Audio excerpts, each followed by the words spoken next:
तो चलिए अब हम लोग शुरू करते हैं हमारा क्वेश्चन आंसर। देख रहे हैं कि पेज नंबर 20 में क्या दिया हुआ है। हमारा क्वेश्चन नंबर फर्स्ट, आपको 3 प्रश्नावलियाँ दी गई है, उनमें से एक में आश्रित जल एवं शेष 2 में से एक अम्लीय विलयन तथा दूसरे में क्षारीय विलयन है। यदि आपको केवल लाल लिटमस पत्र दिया जाता है तो आप प्रत्येक प्रश्नावली में रखे गए पदार्थों की पहचान कैसे करेंगे। देखिए, तो इसका आंसर हम लोग जो है सो हम लोग नीचे आते हैं, इसका आंसर करते हैं। तो आंसर में क्या लिखा हुआ है कि सबसे पहले दिए गए लाल लिटमस पत्र को बारी बारी तीनों प्रश्नावली में डालते हैं। ठीक है, जिससे कि आपके पास तीनों प्रश्नावली दिया हुआ है, अम्ल का, क्षारक का और ये क्या है, आश्रित जल का। ठीक है, सब में हम क्या करेंगे, क्या करके ये नीला लिटमस पत्र, लाल लिटमस पत्र बारी बारी से डालेंगे। ठीक है, हम लोग को क्या मिलेगा कि एक प्रश्नावली में यह लिटमस पत्र नीला हो जाएगा। ठीक है, जो लाल है सो कहीं ना कहीं तीनों में से किसी एक में नीला हो जाएगा। क्योंकि क्षारीय विलयन में क्या होता है, लाल लिटमस पत्र नीला हो जाता है, तो क्षार वाला जो भी अम्ल होगा, क्षार वाला जो भी मतलब लिक्विड होगा, उसमें क्या होगा, हमारा नीला हो जाएगा ये पत्र। अतः इस प्रश्नावली में अवश्य ही क्षारीय विलयन होगा। तो हम लोग को यहाँ से पता चल गया कि क्या क्षारीय है। अब शेष 2 प्रश्नावली में लिटमस पत्र, नीले लिटमस पत्र को डालते हैं तो ये पुनः स्थिति में क्या हो जाएगा, ये लाल हो जाएगा। ठीक है, लाल हो जाएगा तो समझ जाइए कि वो क्या है, अम्ल है। बाकी जो में कोई परिवर्तन नहीं हो रहा है वो क्या रहेगा, वो रहेगा आश्रित जल। तो लिटमस पत्र नीला ही रह गया, और जिस प्रश्नावली में लिटमस पत्र लाल हो गया उसमें अम्लीय विलयन, और जिसमें क्या हो गया, नीला हो गया है ना, उसमें हो गया क्षारीय विलयन। और बाकी जो है सो इसमें कोई परिवर्तन ही नहीं हुआ, वो क्या रहेगा, आश्रित जल। ठीक है, इसको आप आंसर कर लीजिएगा। चलते हैं हम लोग क्वेश्चन नंबर 2 की ओर, मतलब इसी बुक का इंसर्ट क्वेश्चन 2 है। ठीक है, पीतल एवं तांबे के बर्तन में दही एवं खट्टे पदार्थों को क्यों नहीं रखना चाहिए। तो देखिए, पीतल तथा तांबे के बर्तन में दही एवं खट्टे पदार्थ इसलिए नहीं रखे जाते हैं क्योंकि इसमें अम्ल मौजूद होते हैं जो इससे अभिक्रिया करके हानिकारक, यानी कि बोल सकते हैं कि विषैले, है ना, यौगिक बनाते हैं, जिसके कारण ये खाने लायक नहीं रह जाते। अम्ल की अभिक्रिया से धातु के बर्तन भी संक्षारित हो जाते हैं। ठीक है, कहने का मतलब जो खट्टा पदार्थ होता है उसको हम लोग धातु के बर्तन में नहीं रख सकते, क्योंकि ये उससे अभिक्रिया करके क्या करेगा, विषैला पदार्थ बनाएगा जो हमारे स्वास्थ्य के लिए हानिकारक है। इसलिए हमें इसमें खट्टे सामान को, जिसे बोल सकते हैं दही या फिर अचार हो गया, पीतल के बर्तन में, तांबे के बर्तन में नहीं रखना पॉसिबल है। ठीक है, इसको आंसर कर लीजिएगा। चलते हैं क्वेश्चन नंबर हमारा 3 है, आप देखिएगा बुक के इनसाइड में। ठीक है, हालांकि आपका यहाँ पर 2 दिख रहा है, क्योंकि ये हर एक टॉपिक को क्लियर करने के बाद बुक में आंसर दिया हुआ है, क्वेश्चन दिया हुआ है, तो उस क्वेश्चन को क्या करेंगे नंबर वाइज, तो यहाँ पे हम लिख दिए हैं, आप देख लीजिएगा। धातु के साथ अम्ल की अभिक्रिया होने पर समानता कौन सी गैस निकलती है। देखिए, कभी भी धातु के साथ अम्ल को अभिक्रिया कराया जाएगा तो हाइड्रोजन गैस निकलेगा। ठीक है, और एक उदाहरण के द्वारा समझाइए। ठीक है, तो हम लोग देखते हैं इसका उदाहरण नीचे, आइए नीचे देखिए, यहाँ पे लिख रहा है कि धातु ले लिए जिंक और ले लिए अम्ल HCl। अब इसको क्या किए हैं हम लोग, अभिक्रिया कराया तो क्या निकल गया, जिंक क्लोराइड और हाइड्रोजन गैस, यानी हाइड्रोजन गैस हमेशा इससे मुक्त होगा। ठीक है, एक और एग्जांपल देख लीजिए, क्या है, हम लोगों ने मैग्नीशियम लिया, हम लोगों ने यहाँ पे मैग्नीशियम को लिया धातु के रूप में, और यहाँ पे सल्फ्यूरिक अम्ल लिया H2SO4 के रूप में। अब यहाँ पे क्या हो गया, मैग्नीशियम सल्फेट बना और यहाँ फिर से हाइड्रोजन ऊपर उड़ रहा है ना। इस तरह समझ सकते हैं, हाइड्रोजन गैस को हम लोग क्या कर सकते हैं, दिखा सकते हैं ऊपर की ओर। तो जांच में क्या पता चलता है, जलती हुई माचिस की तिल्ली प्रश्नावली के मुंह के पास ले जाएं तो ये फट फट की आवाज़ करेगी, जिसको बोलते हैं पॉप साउंड। ठीक है, आप देख सकते हैं जहाँ पे हाइड्रोजन गैस निकलेगा वहाँ पे क्या कीजिए, आप वहाँ पे माचिस की तिल्ली ले जाइए, तो उसके मुंह के सामने ले जाइएगा तो क्या करेगा, ये आवाज़ करेगा। ठीक है, तो वही हमको दर्शाता है कि ये H2 गैस रिलीज हो रहा है सच में। चलिए देखते हैं क्वेश्चन नंबर अगला क्या है। कोई धातु ए तनु हाइड्रोक्लोरिक, है ना, कोई धातु ए तनु हाइड्रोक्लोरिक अम्ल के साथ अभिक्रिया करती है तो बुदबुदाहट उत्पन्न होती है। इनमें इससे प्रत्येक गैस जलती और मोमबत्ती को बुझा देती है। यदि उत्पन्न यौगिकों में से एक कैल्शियम क्लोराइड है तो इस अभिक्रिया के संतुलित रासायनिक समीकरण लिखिए। तो यहाँ देखिए, तो धातु के इस यौगिक का नाम जो होगा क्या होगा, CaCO3, कैल्शियम कार्बोनेट। ठीक है, कैल्शियम कार्बोनेट को क्या किए हम लोग, हाइड्रोक्लोरिक अम्ल में अभिक्रिया कराए, हाइड्रोक्लोरिक अम्ल में मतलब संयोग कर दिए, अभिक्रिया कराए, तो कैल्शियम क्लोराइड बन गया और कार्बन डाइऑक्साइड बन गया, और क्या बन गया, वाटर, जिसको बोलते हैं जल। ठीक है, H2O बन गया। इस तरह से देख सकते हैं ये अभिक्रिया होगा। पेज नंबर आ जाइए 27 में, जो देखिएगा हमारा क्वेश्चन क्या है, HCl मतलब हाइड्रोक्लोरिक अम्ल, ठीक है, और HNO आदि जलीय विलयन में अम्लीय अभिलक्षण क्यों प्रदर्शित करते हैं, जबकि अल्कोहल एवं ग्लूकोज जैसे यौगिकों के विलयन में अम्लीयता के अभिलक्षण नहीं प्रदर्शित होते हैं। देखिए, और HCl और HNO3 आदि के जलीय विलयन में H+ आयन बनता है, जिसके कारण ये अम्लीय अभिलक्षण प्रदर्शित करते हैं, जबकि अल्कोहल एवं ग्लूकोज जैसे यौगिकों के जलीय विलयनों में H+ आयन नहीं बनता है, इसलिए ये अम्लीयता का अभिलक्षण नहीं प्रदर्शित करता है। ठीक है, समझ में आ गया? इसको आप लोग कर लीजिएगा। जो अम्ल होगा उसमें H+ आयन जो है सो वो क्या होगा, दर्शाया जाएगा। ठीक है, चलते हैं क्वेश्चन नंबर 2 की ओर। क्या है देखिए, अम्ल का जलीय विलयन क्यों विद्युत का चालन करता है? देखिए, जिस विलयन में H+ आयन यानी कि H का धनात्मक आयन उत्पन्न हो उसमें विद्युत धारा का प्रवाह होगा ही होगा। ठीक है, इसलिए इसको याद रख लीजिएगा, इस आंसर आपका कर लीजिए। चलते हैं अगला क्वेश्चन। शुष्क हाइड्रोक्लोरिक गैस शुष्क लिटमस पत्र के रंग को क्यों नहीं बदलती है? देखिए, बोला जा रहा है कि शुष्क हाइड्रोक्लोरिक गैस शुष्क लिटमस पत्र के रंग को इसलिए नहीं बदल पाती क्योंकि जल की अनुपस्थिति में हाइड्रोक्लोरिक अम्ल से H+ आयन अलग नहीं हो पाता। ठीक है, अर्थात सिर्फ जलीय माध्यम ही H+ आयन बनता है। ठीक है, बनता है। इसको समझ में आ गया, कर लिया इसका आंसर। चलेंगे क्वेश्चन नंबर 4 की ओर। देखिए क्या है, अम्ल को तनुकृत करते समय यह क्यों अनुशंसित करते हैं कि अम्ल को जल में मिलाना चाहिए, ना कि जल को अम्ल में? क्योंकि जल, जो इसका आंसर देखिएगा, क्योंकि जल में अम्ल या क्षारक के घुलने की प्रक्रिया अत्यंत ऊष्माक्षेपी होती है। जल में सांद्र नाइट्रिक अम्ल या सल्फ्यूरिक अम्ल को मिलाते समय अत्यंत सावधानी रखनी चाहिए, है ना। जल को सदैव धीरे धीरे तथा जल को लगातार हिलाते हुए जल में मिलाना चाहिए। सांद्र जल में जल मिलाने पर उत्पन्न हुई ऊष्मा के कारण मिश्रण असफलित होकर बाहर आ जाता है तथा आप जल सकते हैं। साथ ही अत्यधिक स्थानीय ताप के कारण प्रयोग में उपयोग किया जा रहा कांच का पात्र भी टूट सकता है ना। चलिए, इसलिए क्या कहता है यहाँ पे, हम लोग अम्ल को जल में मिलाते हैं, ना कि जल को अम्ल में। ठीक, चलिए आगे देखिए। अम्ल के विलयन को तनुकृत करते समय हाइड्रोनियम आयन की सांद्रता कैसे प्रभावित हो जाती है? तो अम्ल के विलयन में जल मिलाने पर H+ आयन H2O के संयोग कर H3O+ आयन बनाते हैं। अम्ल के विलयन को तनुकृत करने पर हाइड्रोनियम आयन की सांद्रता में कमी हो जाती है। ठीक है, चलिए देखते हैं अगला क्वेश्चन। जब सोडियम हाइड्रोक्साइड विलयन में अत्यधिक क्षार मिलाते हैं तो हाइड्रोक्साइड HOH की सांद्रता कैसे प्रभावित होती है? जब सोडियम हाइड्रोक्साइड के विलयन में अधिक क्षार मिलाते हैं तो OH नेगेटिव आयन की सांद्रता बढ़ जाती है। ठीक है, जब भी हम लोग हाइड्रोक्लोरिक अम्ल में सोडियम हाइड्रोक्साइड में क्या करेंगे, हम लोग क्षार को मिलाएंगे तो क्या होगा, OH आयन की सांद्रता बढ़ जाएगी, इसको बोलते हैं हाइड्रोक्साइड। ठीक है, चलिए देखते हैं अगला क्वेश्चन। आपके पास जो है सो AB जो है सो 2 विलयन है। ठीक है, और विलयन A का pH मान 6 के मान है, मतलब विलयन A pH का मान 6 है और विलयन B के pH का मान 8 है। तो किस विलयन में हाइड्रोजन आयन की सांद्रता अधिक है? इसमें कौन अम्लीय तथा कौन क्षारीय है?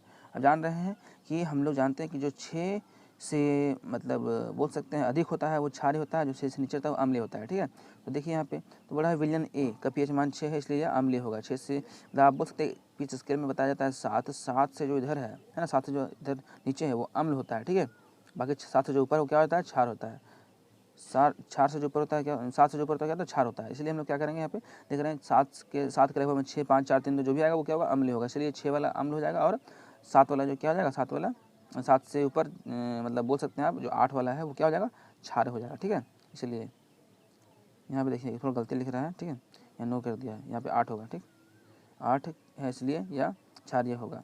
ठीक, चलते हैं अगला क्वेश्चन की ओर। H आयन की सांद्रता का विलयन की प्रकृति का प्रभाव क्या प्रभाव पड़ता है ना।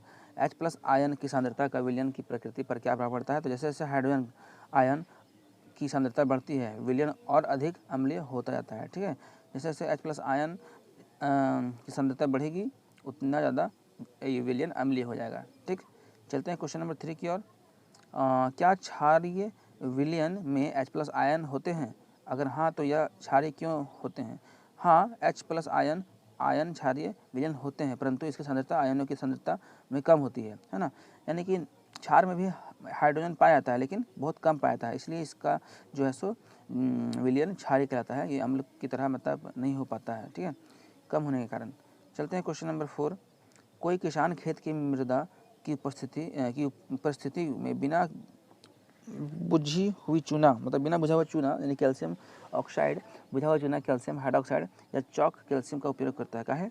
देखिए इसे बता रहा है, जब खेत की मृदा अम्लीय होती है यानी कि बारिश होने के कारण जो है सो खेत की मृदा अम्लीय होती है, तो किसान क्या करते हैं उसमें कैल्शियम ऑक्साइड या फिर कैल्शियम हाइड्रोक्साइड या फिर कैल्शियम कार्बोनेट मिलाते हैं ताकि मिट्टी उदासीन हो जाए, है ना, और इसका पीएच परास खेती के लिए उपयुक्त हो जाए, ठीक है। चलिए देखते हैं question number next page number 36 का क्या है। CaOCl2 का यौगिक नाम क्या है? तो CaOCl2 का यौगिक नाम क्या है? विरंजक चूर्ण, ठीक है, इसको बोलते हैं हम लोग ब्लीचिंग पाउडर, ठीक।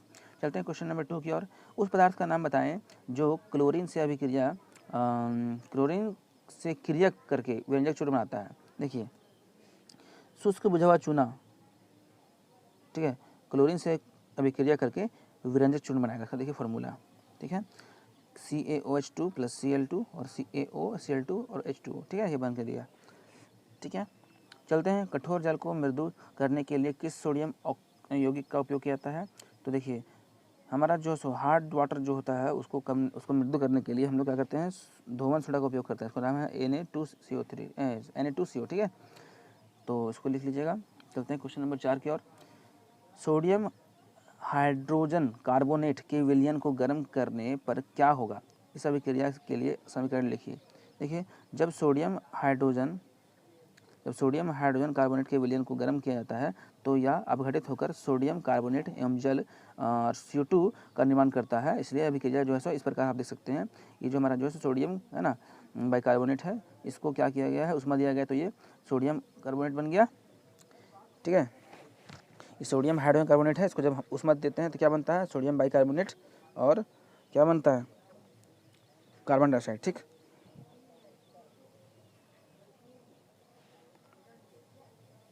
देखते हैं अगला क्वेश्चन। प्लास्टर ऑफ पेरिस के जल के साथ अभिक्रिया के लिए समीकरण लिखिए। देखिए प्लास्टर ऑफ पेरिस का जो है सो ये फॉर्मूला है और इसको हम जल के साथ अभिक्रिया करने में क्या होता है, CaSO4 × ½ H2O। ये प्लास्टर ऑफ पेरिस का सूत्र याद कर लीजिएगा और उसको जल में जोड़ा जाता है हाफ, है ना, H2O में।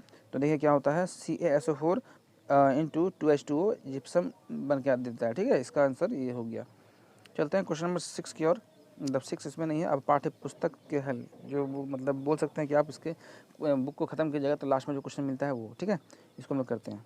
तो कोई विलयन लाल लिटमस पत्र को नीला कर देता है, पीएच इसका पीएच संभवतः क्या होना चाहिए? जब लाल को नीला कर रहा है तो ये क्या होगा, करीब जो है सो क्षारीय प्रवृत्ति का होगा, ठीक है, इसलिए ये 10 लिया गया, ठीक है, संकेत, क्योंकि क्षारीय विलयन में लाल लिटमस पत्र नीला हो जाता है, इसलिए पीएच मान इसका क्या होगा, 7 से ऊपर होगा, ठीक है। कोई विलयन अंडे के पिसे हुए कवच से अभिक्रिया कर एक गैस उत्पन्न करता है जो चूने के पास को दूधिया कर देता है, ठीक है, चूने के पानी को दूधिया कर देता है। इस विलयन का नाम क्या है बताइए? देखिए इसका आंसर हो जाएगा हाइड्रोक्लोरिक अम्ल, ठीक है, HCl, बी नंबर, क्योंकि अंडे के कवच में CaCO3 होता है, ठीक है, और जो HCl अम्ल से अभिक्रिया कर CO2 गैस बनाता है तो CO2 गैस चूने के पानी को दूधिया कर देता है, ठीक, इसलिए इसका आंसर हम लोग ये कर लेंगे। क्वेश्चन नंबर 3 देखिए, NaOH का 10 ml विलयन HCl के 8 ml विलयन से पूर्णतः उदासीन हो जाता है। यदि हम NaOH के उसी विलयन का 20 ml ठीक है ले तो इसे उदासीन करने के लिए HCl के उसी विलयन की कितनी मात्रा की आवश्यकता होगी? देखिए 16 ml, ठीक है, इसका आंसर हो जाएगा। जैसे कि आप लोग समझ सकते हैं कि देखिए NaOH का 10 ml विलयन HCl के 8 ml विलयन से पूर्णतः उदासीन होता है, यानी कि 10 ml NaOH है, ठीक है, 8 ml जो है सो हमारा 8 ml जो है सो विलयन जो है सो क्या होता है, HCl का उदासीन होता है। तो हमको पूछ रहा है कि 20 ml का कर दें तो क्या होगा, तो सुनिए 1 ml पे निकालिए, 1 ml के NaOH पे कितना उदासीन होगा, तो 8 बट्टा कितना हो जाएगा 10, और पूछा कितना है 20 से, तो गुना कर दिए 20 से, 10 गुना 20 हो गया, और ये 8 गुना 2 कितना हो गया 16, इसका आंसर क्या हो जाएगा 16, ठीक है, ऑप्शन नंबर डी। चलिए देखते हैं अगला क्वेश्चन। अपच का उपचार करने के लिए निम्न में से किस औषधि का उपयोग होता है? देखिए अपच का उपचार करने के लिए एंटासिड है, ठीक है, एंटासिड याद रखिएगा। चलते हैं क्वेश्चन नंबर 5। निम्न अभिक्रिया के पहले शब्द समीकरण लिखिए तथा उसके बाद संतुलित समीकरण लिखिए। तनु सल्फ्यूरिक अम्ल दानेदार जिंक के साथ अभिक्रिया करता है। तो पहले हम 1 को बता देते हैं, ठीक है, यानी कि ऑप्शन नंबर ए वाला को बता देते हैं। देखिए दानेदार जिंक जो है सो उसको हम लोग यहाँ पे लिखेंगे जड़न, जिंक मतलब जिंक का पार्ट है, और तनु सल्फ्यूरिक अम्ल को बोलते हैं H2SO4, ठीक है। जिंक और तनु सल्फ्यूरिक अम्ल जो है सो मिलाने के बाद जो हमें क्या मिलता है, जिंक सल्फेट, ठीक है, और हाइड्रोजन हाइड्रोजन रिमूव होता है। हाइड्रोजन क्या होता है, ये मुक्त होता है ना। तो इसका ये हो गया हमारा आंसर ए। चलते ऑप्शन नंबर बी में क्या बोला, देखिए ऑप्शन नंबर बी कि तनु हाइड्रोक्लोरिक अम्ल और मैग्नीशियम पट्टी के साथ अभिक्रिया किया जाता है, ठीक है। देखिए तो वही है तनु, यहाँ पे पहले मैग्नीशियम पट्टी ले लिया है, नो प्रॉब्लम, मैग्नीशियम को ले लिया है और H2HCl ले लिया है, ठीक है। तो क्या हो गया, MgCl2 हो गया है, मैग्नीशियम सल्फेट, और जो है सो हाइड्रोजन गैस मुक्त हो रहा है, ठीक है। देख लिए, सॉरी ये मैग्नीशियम सल्फेट नहीं है, मैग्नीशियम क्लोराइड है, ठीक है, और ये हाइड्रोजन गैस है, ठीक। चलते हैं अगला क्वेश्चन, ऑप्शन नंबर 3 का देखिए क्या क्वेश्चन में है। तनु सल्फ्यूरिक अम्ल एल्युमिनियम चूर्ण के साथ अभिक्रिया करता है, यानी कि देखिए एल्युमिनियम चूर्ण यानी एल्युमिनियम का Al लिखा गया है और यहाँ पे हो गया H2SO4, बाकी यहाँ पे जो है सो संतुलित करने पे ये 2 3 आता है, ठीक है। इसका जो एल्युमिनियम सल्फेट क्या बना और क्या बना, हाइड्रोजन बना, ये 2 चीज़ बन करके इसका निकलेगा। इसको आप लोग से कर लीजिए। क्वेश्चन नंबर डी क्या है, तनु हाइड्रोक्लोरिक अम्ल लोहे के रेत के साथ अभिक्रिया करता है, यानी कि लोहे के रेतन यानी कि उसको बोला गया है Fe और हाइड्रोक्लोरिक अम्ल को बोला गया है HCl। ये दोनों को अभिक्रिया कराए तो क्या मिलेगा, FeCl2 आयरन क्लोराइड और हाइड्रोजन मिलेगा, ठीक है। इसको देख लीजिए। चलते हैं क्वेश्चन नंबर 6। अल्कोहल एवं ग्लूकोज जैसे यौगिकों में भी हाइड्रोजन होते हैं, लेकिन इसका वर्गीकरण जो है सो अम्ल की तरह नहीं होता है। एक क्रियाकलाप से सिद्ध कीजिए। तो इसे बोल रहा है कि देखिए इसका आंसर हम लोगों ने क्या बताया, हम यहाँ पे क्या बताया हमने, ग्लूकोज अल्कोहल तथा हाइड्रोक्लोरिक अम्ल का विलयन लीजिए, ठीक है, और एक कॉर्क पर 2 कीले लगाकर कॉर्क को 10 ml बीकर में रख दीजिए, ठीक है। और ये जो आपका बुक में आपको मिलेगा 2.6 चित्र दे सकते हैं, उसके अनुसार 6 वोल्ट की बैटरी लगा दीजिए, उसमें 2 टर्मिनल के साथ जोड़ दीजिए, बल्ब लगा दीजिए, स्विच के माध्यम से जोड़ दीजिए। अब बीकर में थोड़ा तनु HCl हाइड्रोक्लोरिक अम्ल डालकर विद्युत धारा प्रवाहित कीजिए। देखिए क्या आप पाएंगे कि अब स्विच ऑन कीजिए, उसके बाद आप क्या पाएंगे कि बल्ब जल उठा। तो इस अभिक्रिया यानी कि इस क्रियाकलाप में HCl के स्थान पर बारी बारी से ग्लूकोज और अल्कोहल की विलयन साथ करिए, ठीक है। तो आप इसमें आपको मिलता क्या है, तो आप पाएंगे कि अल्कोहल और ग्लूकोज की स्थिति में बल्ब नहीं जलता है, लेकिन वही जो हम बात करें HCl का तो उसमें जल गया, ठीक है। तो यहाँ पे बताया जा रहा है निष्कर्ष ग्लूकोज और अल्कोहल H+ आयन नहीं उत्पन्न करते हैं, जबकि विलयन में विद्युत धारा का प्रवाह आयनों के द्वारा होता है, इसलिए इन्हें अम्ल नहीं कहा जा सकता। इसलिए जो ग्लूकोज है और अल्कोहल है सो ये अम्ल नहीं है, बल्कि क्या है, ये सब क्षार हो सकता है, ठीक है। देखिए इसका आपका फोटो यहाँ मिल गया हुआ है, ठीक, बुक में देख लीजिएगा। चलते हैं क्वेश्चन नंबर 7 की ओर। आश्रित जल विद्युत का चालन क्यों नहीं होता। आश्रित जल में मतलब विद्युत का चालन क्यों नहीं होता, जल होता है क्यों। क्वेश्चन देख लीजिए। आश्रित जल शुद्ध होते हैं, यानी कि ये पूरा फिल्टराइज होते हैं, ठीक है, फिल्ट्रेशन किया होता है, ये फिल्टर्ड वाटर होते हैं। तो आश्रित जल शुद्ध होते हैं जिसमें आयन नहीं बनता है तथा विद्युत चालन करता है ना, इसलिए ये नहीं करता है। विद्युत का चालन आयनों द्वारा होता है, ठीक है। और वर्षा के जल में क्या होता है, थोड़ी मात्रा में भी अम्ल रहेगा तो क्या करेगा आपका वो H+ आयन उत्पन्न करेगा और विद्युत धारा का चालन करेगा। यानी कि बारिश का पानी में अम्ल पाया जाता है तो अम्ल विद्युत का चालन करता है, जबकि जो सप्लाई वाटर होता है आश्रित जल उसमें चालन नहीं होता है, क्योंकि उसमें अम्ल की मात्रा नहीं होती है, ठीक है। बाकी देखिए अगला क्वेश्चन देखते हैं। जल की अनुपस्थिति में अम्ल का व्यवहार अम्लीय क्यों नहीं होता। तो क्योंकि जल की अनुपस्थिति में अम्लों से H+ आयन पृथक नहीं हो पाते, इसलिए अम्ल का व्यवहार अम्लीय नहीं होता। केवल जल की उपस्थिति में H+ आयन अलग हो पाते हैं तथा अम्लीय अभिलक्षण दर्शाने के लिए आयन को बनाना जरूरी है। चलते हैं क्वेश्चन नंबर 9 में। 5 विलयन दिया गया आपको ABCDE, ठीक है, और इसमें बोल रहा है कि इसको जांच कीजिए pH मान। जैसे कि क्या है, सो देखिए क्रमशः 4 है, 1 है ना, 11 है, 7 है, 9 सबका यहाँ पे वैल्यू दिया हुआ है, ठीक है। एक का मान जो है सो क्या है पता है, 4 है। तो बताइए क्या होगा। तो इसका देख रहे हैं, इसका आंसर यहाँ नीचे आते हैं थोड़ा सा। जिसका मान ए का मान जो 4 है वो दुर्बल अम्ल होगा, जो बी में जो इसका मान 1 है वो प्रबल हो जाएगा, ठीक है। इसका मान जो सी में है वो 11 है वो प्रबल क्षारीय हो जाएगा। डी 7 है तो उदासीन हो जाएगा। ई क्या है 9 है तो दुर्बल क्षारीय हो जाएगा, ठीक है। तो इसको देख सकते हैं आप। तो इसमें जो है सो इसका बनेगा, तो पहले C जो है सो पहले आएगा, फिर 9, फिर 7, फिर जो है सो 4, फिर आपका जो है सो 1 और आएगा। ठीक है, बढ़ते क्रम में देख सकते हैं, मतलब बोल सकते हैं ये बड़ा से छोटा क्रम है। ठीक है, डिसेंडिंग ऑर्डर में। अगला क्वेश्चन देखिए, प्रश्नली ए बी में समान लंबाई की मैग्नीज पट्टी लीजिए और प्रश्नली ए में हाइड्रोक्लोरिक अम्ल तथा प्रश्नली बी में एसिटिक अम्ल डालिए। दोनों अम्लों की मात्रा का सांद्रता समान है। ठीक है, तो किस प्रश्नली में अधिक तेजी से बुदबुदाहट होगी और क्यों? तो बताया जा रहा है इसमें प्रश्नली ए में बुदबुदाहट अधिक तेजी से होगी क्योंकि HCl एक प्रबल अम्ल है। ठीक है, जो वियोजित होकर H+ आयन जो होता है और Cl नेगेटिव आयन अधिक मात्रा में बनाता है, जबकि CH3COOH एक दुर्बल अम्ल है जो कम मात्रा में H आयन जो है सो बनाते हैं क्योंकि यह कम विघटित हो पाता है। ठीक है, यानी कि एसिटिक अम्ल में जो है सो कम बुदबुदाहट उत्पन्न होगा और हाइड्रोक्लोरिक अम्ल में ज़्यादा होगा। ठीक है, चलते हैं क्वेश्चन नंबर 11।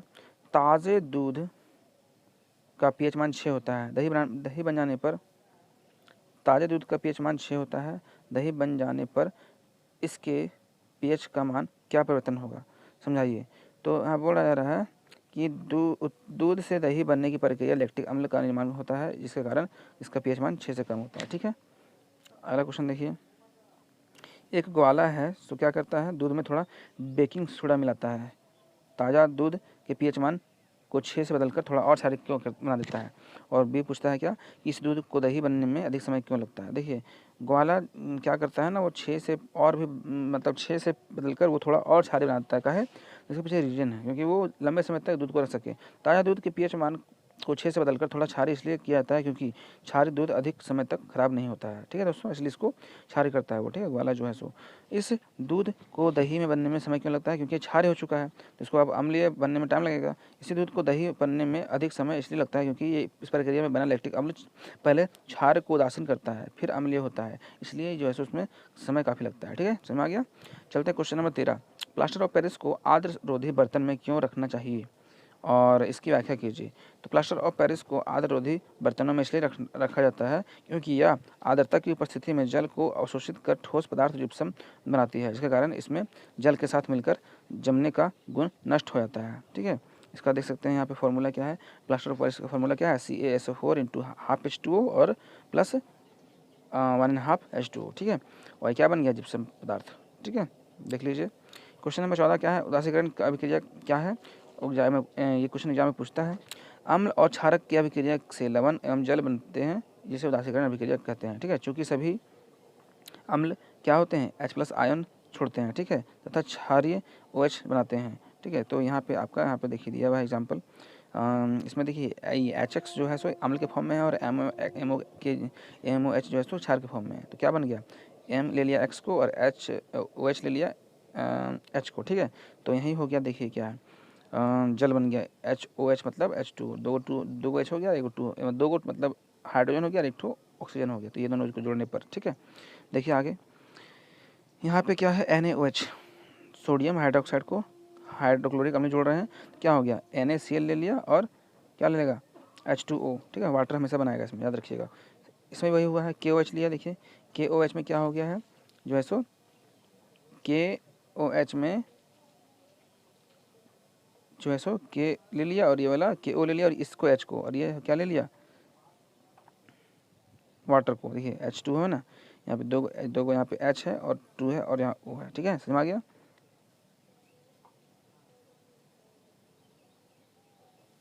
आगे देखिए, सोडा, धोने का सोडा एवं बेकिंग सोडा, ये दो प्रमुख उपयोग बताइए। देखिए, धोने का सोडा और बेकिंग सोडा होता है खाने का सोडा, इन लोगों का क्या काम है। देखिए, सोडियम कार्बोनेट, धोने का सोडा को बोलते हैं सोडियम कार्बोनेट। इसका काम जो क्या है, सो उपयोग कांच, साबुन एवं कागज उद्योगों में किया जाता है और सोडियम कार्बोनेट का प्रयोग घरों के साफ सफाई में के लिए किया जाता है। ठीक है, ये दो को काम मतलब हो गया खाली धोने वाले सोडा का। अब खाने वाला सोडा काम क्या, ध्यान दीजिएगा, जाहिर सी बात है खाएगा आदमी इसको, है ना। देखिए क्या है, बेकिंग सोडा जो है सो इसका पाउडर बनाने में जो है ना, बेकिंग सोडा और टार्टिक अम्ल का मिश्रण होता है। इसका उपयोग सोडा अम्ल अग्निशामक में किया जाता है, मतलब समझ रहे हैं, आग को बुझाने के लिए इसका उपयोग किया जाता है। ठीक है, तो दोस्तों इसी तरह से हमारा ये चैप्टर ख़त्म हो चुका है और इसका क्वेश्चन हमने करा दिया। तो दोस्तों वीडियो अच्छा लगा तो इसको आप लाइक कर दें और शेयर कर दें। और मैं आपको थैंक यू कहता हूँ क्योंकि आपने हमारे वीडियो को